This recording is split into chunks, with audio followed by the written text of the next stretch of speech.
All right, beautiful folks, what is up and how are you doing? This is your favorite struggling R&B producer, Valentine the Plug, and I'm happy to say that I'm back with another video. I'm back with a dope chord progression. I'm back with an amazing R&B sample, and as y'all know, that's gonna be an amazing beat.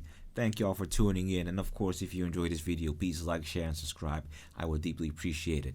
Now then, onto the beat. Y'all sit tight and enjoy the preview. Once we get back, we are gonna start flipping.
All right, beautiful people, we are back into FL Studio, and I can't wait to break down the chord progression because I'm really enjoying this chord progression.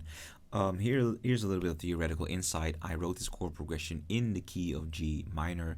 Its relative major is the key of B flat major. Now, if you're working in a minor scale and you want to find the relative major, all you really have to do is cycle to the third note and then build a major scale on top of that, using, of course, the steps. The order of steps that come with a major scale. So if I were to take the root note, which is a G, I simply would have to cycle to the B flat, which is the third note, and that then allows me to build a B flat major scale on top of that, which would contain the notes of B flat, C, D, E flat, F, G, A, and B flat, of course. So that's a little bit of theoretical insight, but let's get to the chord progression. And the thing is, the relative major key is, it's handy to know, especially when you're looking for vocal samples or if you want to do cool stuff with your autotune. So that's why I explained that. So let's go right to the chords. So what I got here is a D minor ninth chord, which goes into a regular G minor triad. Now that then lands on a G minor 7 chord, so I'm actually just extending it with a minor third, and that then lands on a minor 7 chord, and that then goes into a D7 sus 2 chord. I get that this shape isn't familiar to a lot of people because sus chords aren't really used a lot by regular producers, but it's really a cool chord to have in your repertoire, especially if you're looking to resolve or if you're looking to replace your tonic chord with a cool sus chord. It's a dope addition. Now if you look at the scale degrees, you can actually see that I am starting on the 5th. Then I'm going to the root, and the 5th always resolves nicely to a root note. I'm actually playing the root again, which we know as a prime interval. I think it's called that, which basically means that if you take your root note or your root chord and you double it, it usually sounds good. It doesn't go anywhere, but it usually sounds good. Now, being as that I am landing on this A, I'm actually cycling from the 1st degree to the 2nd degree, and then I am going back to that 5th degree. So I'm relying a lot on the 1st degree and the 5th degree, and the 2nd degree is kind of just there to allow me to pass through. So what you can also see is that in the second part, I've just added a lot of extensions. So the chords aren't different. I just added a lot of extensions in the chords. So that's basically what I've done to give it a lot more flavor. Now, one thing about this chord right here, actually, in the major key, the 2nd chord is actually supposed to be a diminished chord. So that's why you can see that this E is actually on one of the black bars, and the black bars in FL Studio means that you're using a note that is not necessarily in the key or the scale that you're operating in. So basically what I did is this. So let me just remove this. So this is what the chord is supposed to be. It's actually supposed to be an A diminished chord. However, I decided to raise it, turn it into a major third, giving me an A minor 7 chord. So I took a little bit of liberties, and I want y'all to know that you have that possibility to take some liberties, you know, by raising or lowering your thirds or your intervals or whatever. That's actually what gets you all kinds of cool chords, which is important to know for R&B. All right, so I was kind of supposed to play out a chord progression, right? Let me go and do that. All right, so let me just play the chord progression, because y'all heard me talk a lot about the theory behind it, but how does it sound? Well, it kind of sounds like this.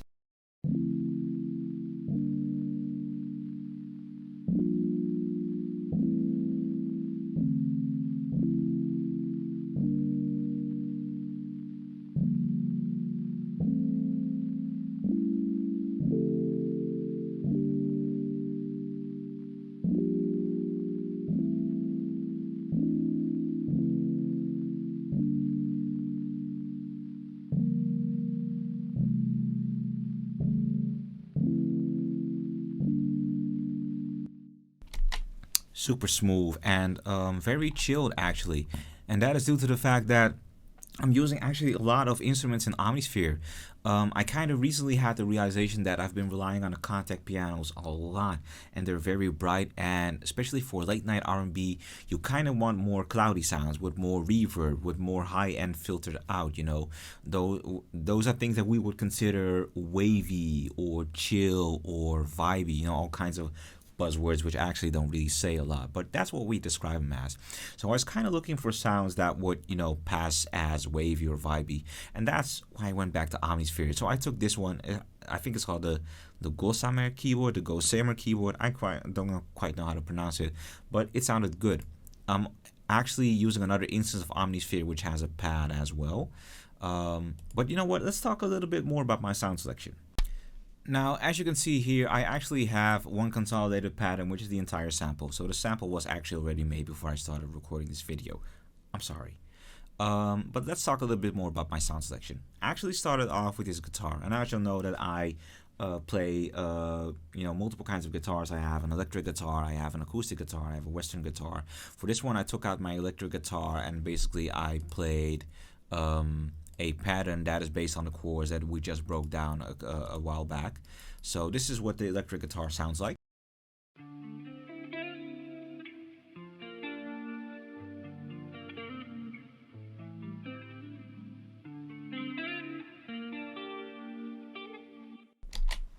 So kind of heavily filtered actually, because if you look at what the mixer channel has, it has an EQ on it, it has a multi-band compressor on it, it has reverb, realm.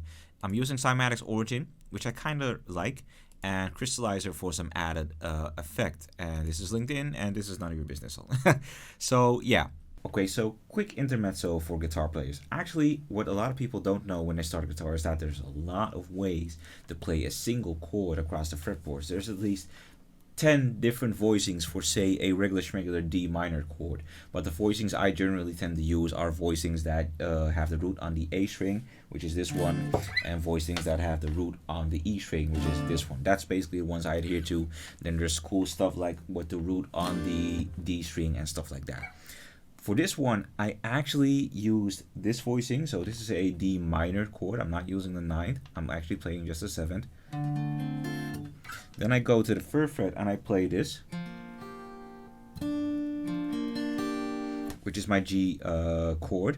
Then I play an actual G minor 7 chord by placing my ring finger on the A string. And then I cycle back. So that's what I get. So it's this.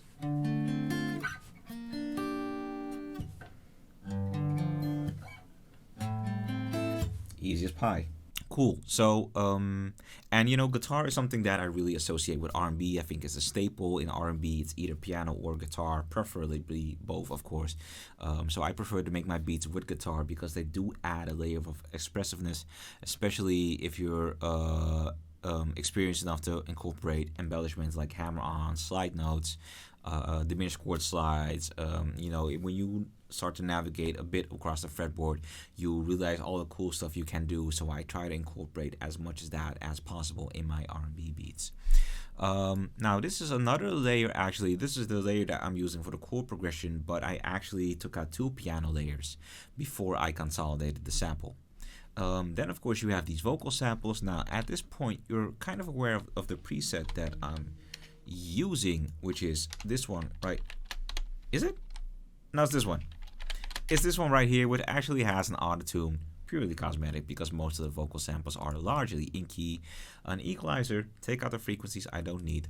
A RAW, of course, for the necessary reverb, because I do need it to be spacey. Crystallizer, of course, you know, some custom-made delay, a compressor to make sure that it doesn't clash with the rest of the mix, because a lot of vocal samples are mastered.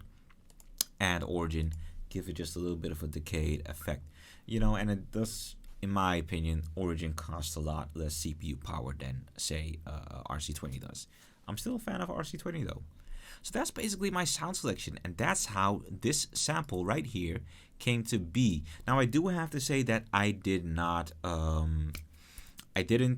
incorporate the vocal sample in the consolidated pattern, because I simply wanted to be able to control that a bit more. Alright, so this is what we are going to be working with right now. This is what we're going to be building upon. You can also see that I pitched it up by 300 cents, so that means 3 semitones, you know, because 100 cents is 1 semitone. So that means that we're no longer in the key of G minor, we are actually in the key of B flat minor, and its relative major is D flat major. And that's what I've also set my auto-tune to, which corresponds, and I'm not getting artifacts, so that should be good. So let me play y'all what we are actually going to be working with.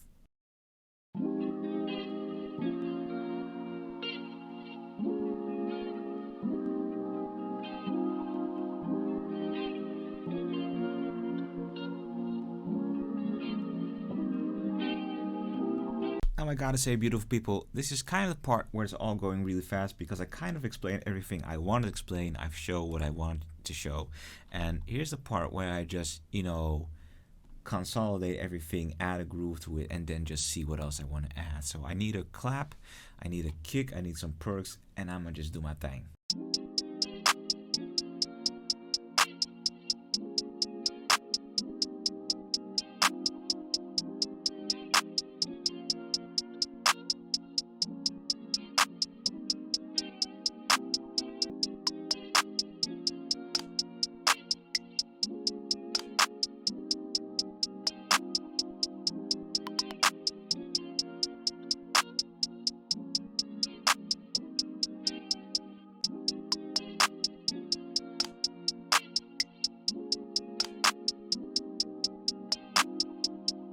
So I'm browsing through Decap's kits, and Decap has some hard-hitting kits, mostly for hard beats though. But there's this particular FX. I really like it. And I guess what I'm trying to say is, don't sleep on your effects. Don't sleep on your little tidbits. Don't sleep on the little characteristic things that you can add to your beat to differentiate. Because, you know, there's tons of great melody makers, tons of great loop makers. That's actually not... Well, I foresee that we're going to reach a point where even that won't be enough to differentiate. So the devil is going to be in the details, or that's at least what I think. So that's why I'm going to drag this baby into the sequencer, and I'm going to see how I'm going to make it fit. Also, while on that same note, never sleep on transition effects and riser effects, because your beat has got to be interesting, and it's got to be building some form of suspense, some form of curiosity, and risers and transition effects are perfect for doing just that. So that's why I added this cool little riser, and this is exactly where I'm going to be trying with my drop, which is when I think I'm going to have my kick hit and really get the groove going on.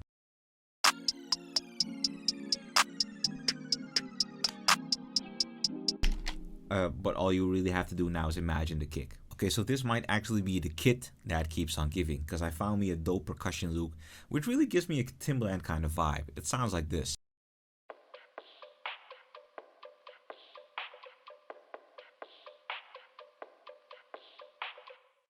You know, with just a little bit more beatboxing, just a little bit more swing, it easily could have been a Timbaland loop. So I processed it by sending it to a mixer channel, I did a lot of EQing, especially cutting out the low to mid frequencies, because I don't really need those. Some multiband compression just to tame the mid frequencies a little bit, and don't sleep on multiband compression. Honestly, I'm starting to enjoy it a lot more than EQs, and a little plate just to give it a bit more roominess. So let's see how it sits in the mix right now.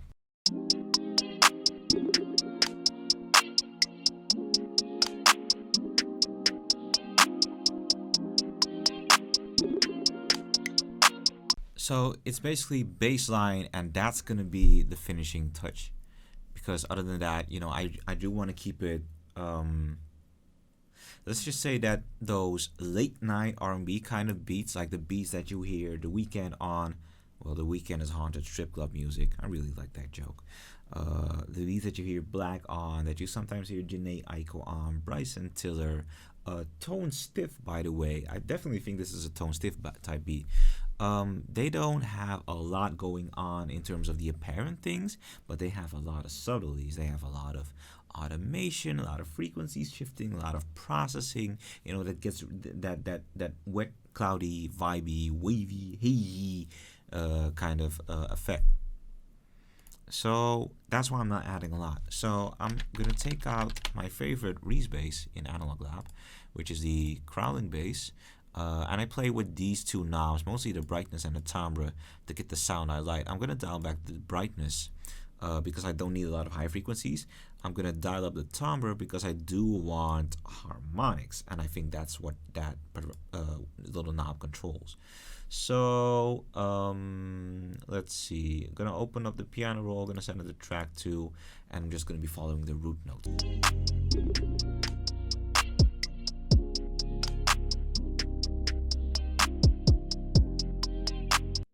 So I'm adding that little D sharp at the beginning so that, that there's actually passing note that leads right back into that F.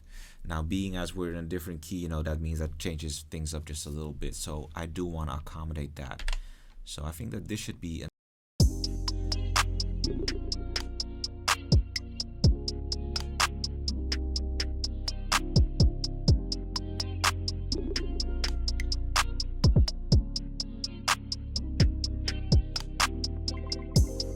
Alright, beauties and cuties, so all I really need to do at this point is the arrangement, but I think that's going to be just fine. I hope that you enjoyed listening to me rambling about music theory, ramble about my sound selection, and ramble about how I love this beat, because I absolutely love this beat and the vibe.